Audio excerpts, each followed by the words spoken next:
cinemas alternativas e hoje eu vim aqui para falar sobre a série True Detective, a primeira temporada dessa produção da HBO. Ela tem 3 temporadas no total, só que cada temporada é uma história diferente, é uma série antológica. E eu quero falar especificamente sobre a primeira temporada e uma referência que ela faz a um livro muito famoso, muito importante, que é O Rei de Amarelo. Mas antes, se inscreve aqui no canal se você não é inscrito, de repente você caiu aqui por esse vídeo, não conhece o conteúdo do DNA, eu falo bastante sobre séries e sobre filmes. E se você gosta desse tipo de conteúdo, já dá um like nesse vídeo e segue a gente lá no Instagram também, que a gente posta outras coisas que não viram conteúdo aqui pro canal. A primeira temporada da série foi ao ar em 2014 e ela foi criada e roteirizada pelo Nick Pizzolatto. Esse roteiro do Pizzolatto acabou nas mãos do Matthew McConaughey, que é o ator que depois vai protagonizar essa história na HBO. Ele adorou o roteiro e ele queria porque queria que isso virasse uma série. Então ele mesmo se colocou como produtor da série e provavelmente por conta desse empenho do McConaughey que realmente True Detective ganhou uma série na HBO. Todos os episódios são roteirizados pelo Pizzolatto e todos os episódios são dirigidos por uma mesma pessoa também, que é o Cary Fukunaga. E essa informação é bem legal porque geralmente nas séries você tem cada episódio sendo roteirizado por uma pessoa e dirigido por outra pessoa. Em True Detective é um mesmo roteirista e um mesmo diretor, então dá pra dar uma unidade mais redondinha. Você tem essas mesmas pessoas do início ao fim se preocupando com todos os detalhes dessa história que está sendo contada. A primeira temporada da série mostra 2 policiais nos Estados Unidos nos anos 90 tendo que investigar o assassinato de uma jovem que é encontrada de uma forma um tanto quanto peculiar. Ela tá numa espécie de um altar, tá cheia de símbolos, tá com chifres na cabeça dela. Então dá a impressão logo no início, quando eles encontram o corpo dela, que foi algum tipo de culto, alguma coisa feita, algum ritual. A gente ainda vai acompanhando a narrativa de uma forma não muito linear, porque ao mesmo tempo que está correndo a linha temporal dos investigadores nos anos 90, a gente vai vendo uns flash forwards deles lá muitos anos depois, contando o caso, como que eles investigaram, o que eles estavam pensando na época para outros 2 investigadores. E a gente vai percebendo que nem tudo que eles estão falando é verdade. É bem interessante a narrativa de True Detective. Portanto, se você ainda não assistiu a primeira temporada, eu recomendo muito que você veja. Inclusive, esse vídeo, a partir de agora, vai ter mais spoilers, então eu recomendo que você assista a primeira temporada antes de continuar aqui. Bom, como eu disse no começo do vídeo, eu quero falar sobre as referências em True Detective. Tem várias, muitas. Algumas das que eu mais gosto, por exemplo, são referências a Twin Peaks. Quem acompanha o canal sabe que eu adoro Twin Peaks. E aqui a gente tem essa mulher jovem que é encontrada morta e vários mistérios em torno dela. A gente tem uma personagem que chama Audrey, que é jovem, que tem problemas com o pai, e toda essa teia de segredos e mistérios que envolvem crimes. Mas a referência mais forte e importante em True Detective é em relação ao livro O Rei de Amarelo, do Robert W. Chambers. O Rei de Amarelo é uma coletânea de contos escritas pelo Chambers, e nessa edição que eu tenho aqui da editora Intrínseca são 10 contos, mas somente os primeiros 4 tem uma relação direta com O Rei de Amarelo. O que é O Rei de Amarelo? Não é simplesmente esse livro.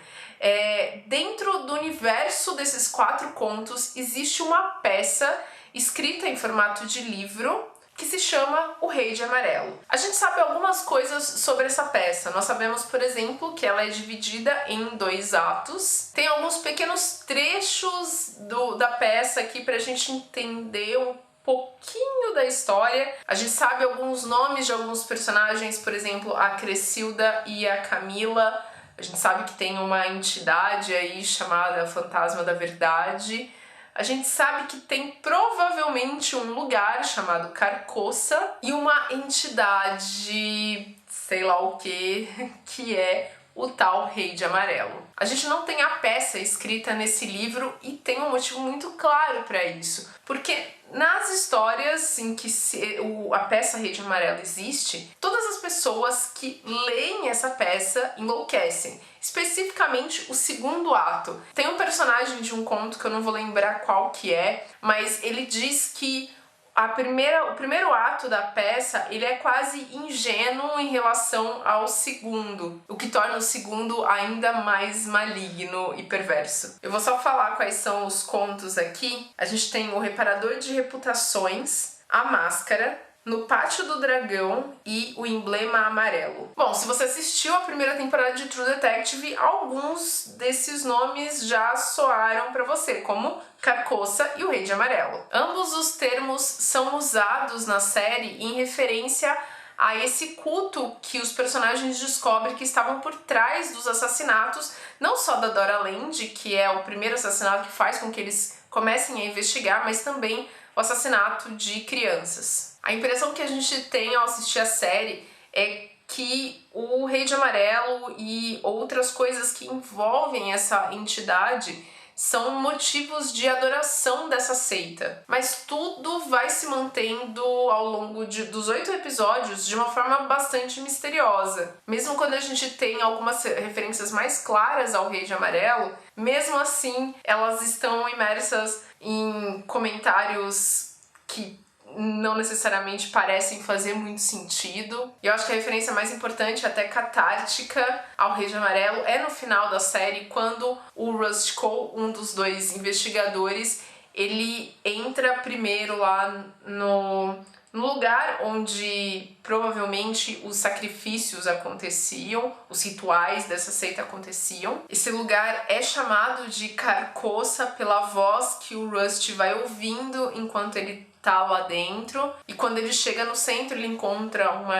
estátua, né, uma espécie de um monumento que lembra e aparentemente é o Rei de Amarelo, ou, né, uma forma de representar ele. Acho que uma outra referência um pouco mais sutil, talvez, é até na paleta de cores de True Detective, que tem essa coisa mais lavada, mais dessaturada e até amarelada mesmo. E a cor amarela, que é tão significativa aí para a paleta de cores da fotografia de True Detective, que obviamente isso é muito bem pensado, ela é citada aqui na introdução do livro pelo jornalista Carlos Orsi, que fez a introdução do livro.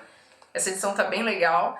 E ele conta que essa cor, ela, principalmente na época em que o livro foi escrito, ela é muito associada à decadência e à doença e à morte. Então faz todo sentido ela ser trabalhada na série também. Quando eu comecei a assistir a série, eu não tinha lido o livro ainda, eu já tinha o livro aqui em casa, mas eu não tinha começado a ler, e me impulsionou a querer tentar fazer a relação entre essas duas histórias.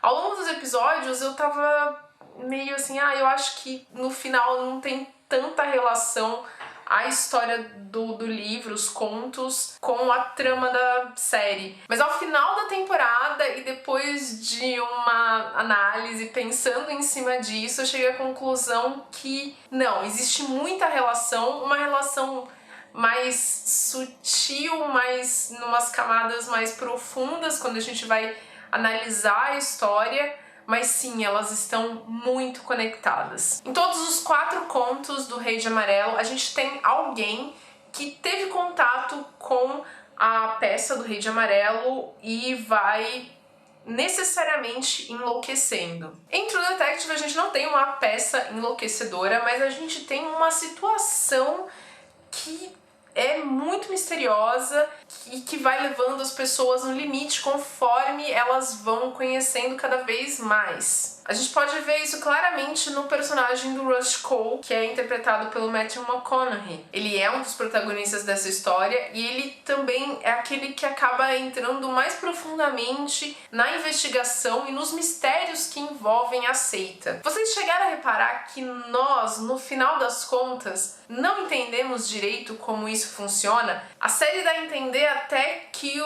o Rust e o Marty descobrem mais do que a gente, espectador, fica sabendo sobre ela. Eles têm acessos a algumas informações do que aconteceram com vítimas, eles assistem a fita em que o ritual tá acontecendo e a gente vê só pedacinhos, ainda bem, né? Mas os personagens assistem e eles têm reações muito viscerais e até de loucura diante do horror que é o que estava acontecendo naquela fita, que tinha sido retratado ali. Eu não esqueço o momento em que o Marty assiste e ele grita desesperado, e tem um outro momento em que eles passam a fita para um outro policial que também tem uma reação semelhante de surto, né, diante do que ele viu. E pensando direito sobre isso depois, eu pensei que poderia ser uma reação semelhante a que os personagens que tiveram acesso a essa malignidade da peça do Rei de Amarelo tiveram nos contos. Ou seja, a partir do momento que você tem acesso a essa informação tão maligna, tão cruel, tão desumana, meio que a sua mente perde um tanto da razão. Apesar da investigação conduzida aí por duas cabeças, o Rust realmente é aquele que se doa mais no processo e que fica mais tempo engajado e mergulhado nos horrores que estavam por trás de todos esses crimes. E é a partir dos olhos do Rust que a gente vê muitas estranhezas para além dos mistérios, muitos mistérios que ficam no ar. Nunca fica totalmente claro se há alguma coisa sobrenatural ou não nessa história. Em determinados momentos, pelos olhos do Cole, a gente consegue entender que sim, há, especialmente na cena final em que ele começa a ouvir a voz lá dentro de supostamente Carcoça. É uma voz que tá tão no ouvido dele que é difícil a gente não pensar que é como se tivesse algo na cabeça dele, ou algo sobrenatural que tá ecoando, né, uma entidade que realmente tá ali falando com ele, ou então realmente coisa da cabeça dele e ele tá enlouquecendo. Depois que o Rust é ferido pelo Harold Childress lá no centro de Carcoça, esse que ele descobre que era realmente o assassino da Dora Land, ele tem uma espécie de uma visão. E essa visão do Rust, que é uma visão do universo, ela lembra bastante pra gente a noção do que é o horror cósmico, que é muito trabalhada, é a base desse livro, O Rei de Amarelo. Naquele momento, assistindo a série, eu tinha certeza que o Rust ia enlouquecer, mas é aí que a série me pegou, me deu uma rasteira, e uma rasteira que eu gostei bastante de tomar. Diferente dos contos que, de modo geral, tem uma visão pessimista sobre esse universo, sobre os personagens que têm acesso à peça do Rei de Amarelo, não tem volta para elas. Elas realmente se perdem na loucura. É quase como se o Rust tivesse tido acesso àquela loucura, ele quase se perdeu, mas ele conseguiu voltar e conseguiu manter a mente dele sã. E como ele explica pro Marty no final, o que trouxe ele de volta, apesar dele estar sentindo que a mente dele estivesse perdendo a sanidade naquele momento, foi justamente a lembrança do amor da filha dele. Quase como se esse mal do horror estivesse lutando com o bem do amor, um amor gigantesco, inclusive, um amor entre pai e filha, e no final esse sentimento do amor vencesse sobre o horror que ia trazer a loucura. Eu acho bem legal, bem bonita, bem surpreendente até essa conclusão, essa resolução de True Detective, principalmente numa série que tem um tom mais pesado e que a gente esperaria provavelmente uma conclusão mais pessimista. Mas a série me surpreendeu positivamente e eu curti bastante essa análise, todas as discussões dos personagens em torno dessa batalha de bem e mal e a conclusão em que a série chega, propondo aí uma esperança no final. Eu achei realmente genial a forma como True Detective incorporou as referências do Rei de Amarelo na sua trama de uma forma tão intrínseca e tão inteligente. Me digam aí nos comentários se vocês conheciam a obra do Rei de Amarelo, se vocês curtiram True Detective. Inclusive, se vocês assistiram as outras temporadas de True Detective, me digam se vale a pena. Muita gente reclama da segunda temporada, não sei se a terceira é boa. Espero que tenham gostado da análise, obrigada por me acompanhar e até o próximo vídeo. Tchau, tchau!